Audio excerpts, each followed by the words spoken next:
Hey team, welcome to episode 26 of Between Two Couches. I'm joined here today with Colin, and today we're going to talk about the meaning of RX, what it is it the goal, and why you kind of hear this terminology in CrossFit all the time. So Colin, what does RX mean? Well, first of all, nice haircut, Sean. Thanks. Well done. Okay, that is a sweet, sweet fade. It's a bit chilly on the back of the head, which is Absolutely, all right. but you gotta make the sacrifice for fashion. So RX basically comes from medical terminology, and it just means prescribed. So Greg Glassman, founder of CrossFit, he wanted CrossFit to be a health. He wanted, and he still feels that CrossFit is a health prescription. So that's where he took the term meaning as prescribed. So if you did the workout exactly as he wrote it, you got RX for as it was written on the board, rather than any modifications or ups or downs. Okay. So again, you're saying it's referring to, it's more of kind of a medical connection there. Yeah. Cool. So what does that mean for most of us then?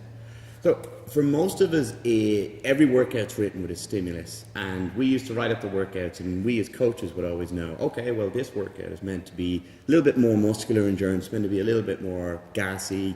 This workout's meant to be in the 5 to 7 range. This one is a long grind. And then we said, well, why don't we just write out the stimulus? So now when you see our workouts, you can see aim. So today, strength endurance.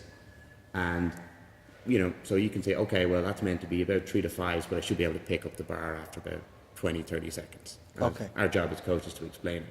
So that's what the initial RX meant. So then if you look at certain numbers, like if we put up 43 or 29 kilos on the bar, which equates to 95 or 45 or 65 pounds in US weight, we know that's more moderate weight, keep going, muscular endurance. You see something around 60, 40 for lady, or 60 for gents, 40 for ladies, then you're thinking, okay, this is getting on to a little bit heavy, but I still should be able to get 3 to 5 reps. Okay. Starts getting 80s and 100s, we're into really Singles. heavy, and then you start seeing deadlifts up north of 160. You're like, okay, this is really challenging the upper end of strength.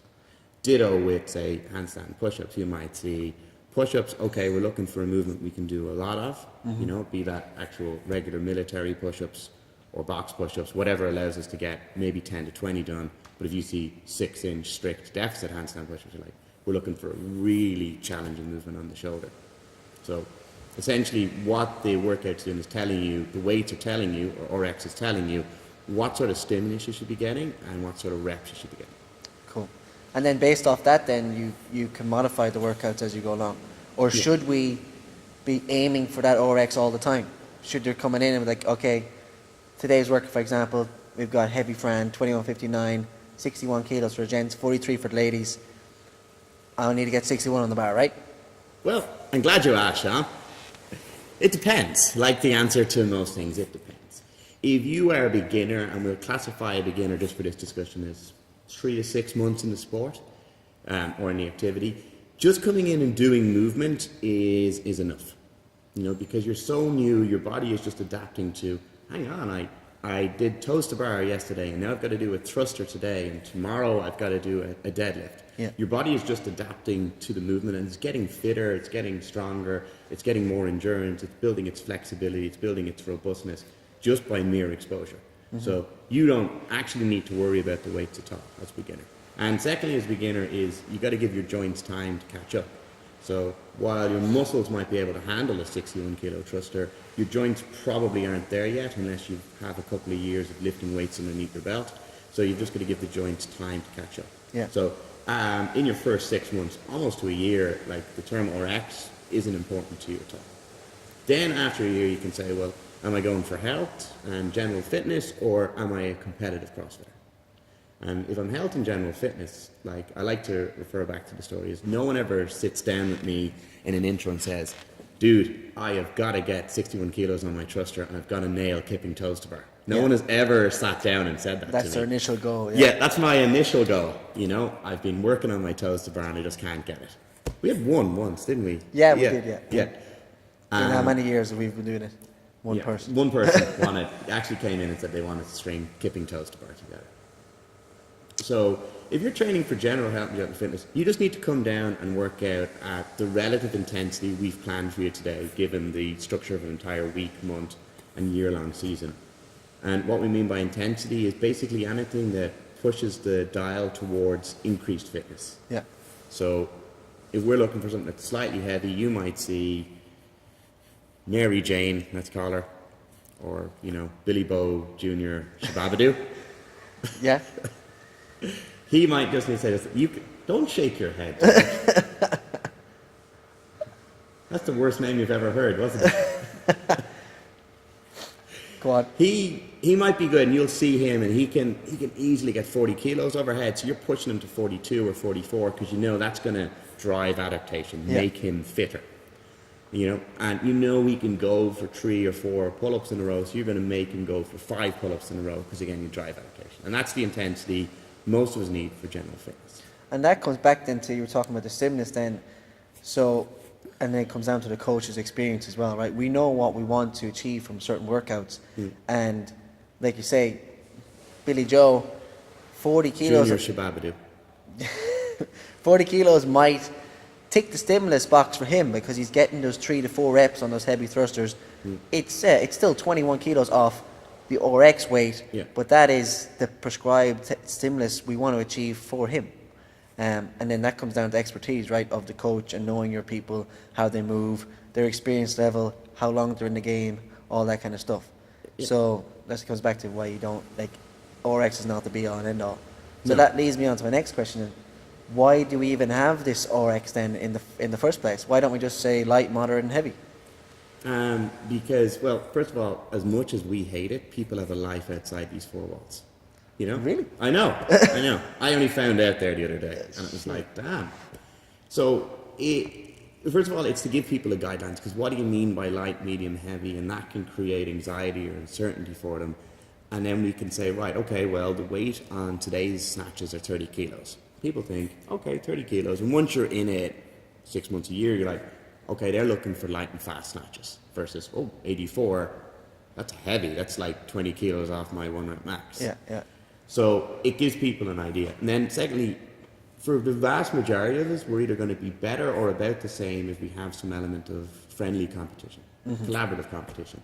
So if I know the 6 a.m. class did this at 40 kilos, I can come in and say, right, I'm going to do it at 40 kilos as well. So it takes away the indecision. We put up the weight, and we're constantly varying the weight. Yeah.